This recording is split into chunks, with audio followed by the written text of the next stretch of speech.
going to be in a warmer state because right where you're connecting up your hose is actually also the short stem and seal. And I'll open that up just to show you how short this actually is. So there's an example. Right, so here's our sealing surface that is going to seep right within the valve body itself, and that's compared to the sealing surface being either 10 inches or 12 inches into a pump to try to avoid any issues where you're using copper pipes that are breaking open and then a water leak in your basement or crawl space. So the serviceable flat O-ring that we're really looking at is right on the end of your stem.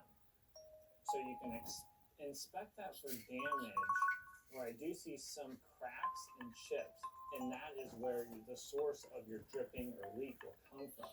So you can just hold the stem with your channel locks or slip joint pliers like this, and then with a Phillips head screwdriver, we're just going to undo that screw so we can remove the flat washer.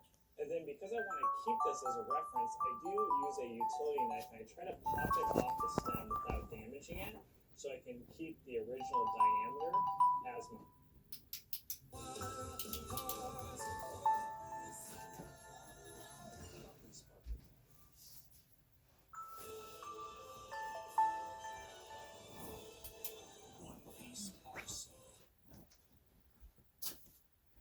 So I can keep the original diameter as my reference.